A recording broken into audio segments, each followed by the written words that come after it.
Il est très difficile de réaliser des prises de vue aériennes en studio. Heureusement, j'ai trouvé la solution. J'utilise des maquettes.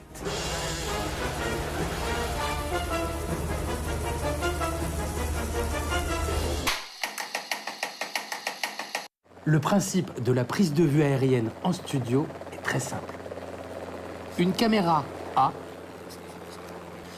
filme une maquette B devant un fond de décor C.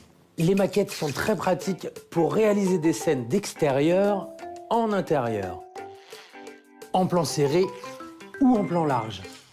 Je réalise cet effet spécial directement à la prise de vue avec du fil de pêche.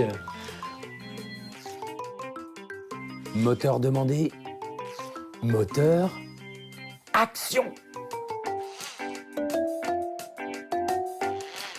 Et pour plus de réalisme, je tourne astucieusement mes scènes de modèles réduits à 100 images secondes grâce à l'option ralenti.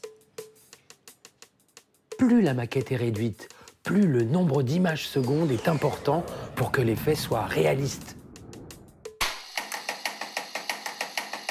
Et voici une maquette d'hélicoptère à l'échelle 1, nécessaire pour réaliser les plans serrés sur mon personnage. Elle est constituée de 2 demi-wishbones de planche à voile, de gaines isolantes peintes en jaune pour le raccord couleur, de ma table de camping bleue que j'ai peinte en noir, de petits éléments de décor, d'un fauteuil de bureau, d'une manette de jeu vidéo, d'un plexiglas découpé à la bonne taille. Mais voici la pièce maîtresse de mon invention.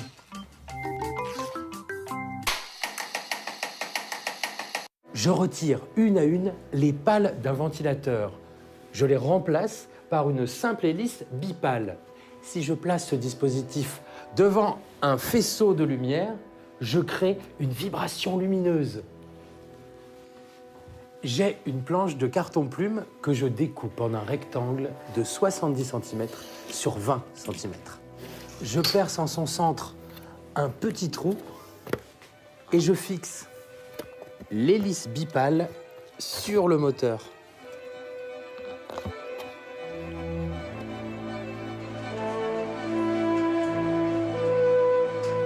Action!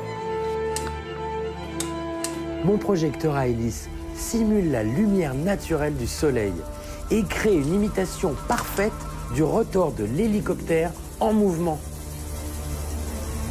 Et la magie du cinéma opère.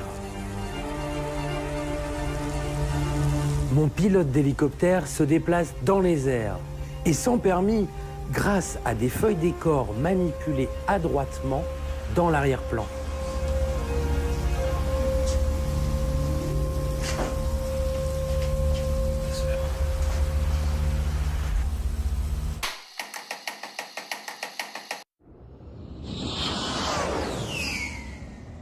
Mais ce n'est pas tout.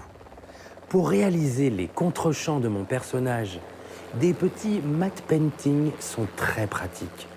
Et surtout, confirment que l'hélicoptère se déplace très haut, dans le ciel. Je fais la mise au point sur l'arrière-plan de manière à flouter le matte painting et à focaliser le regard. Et le pire, c'est que ça marche.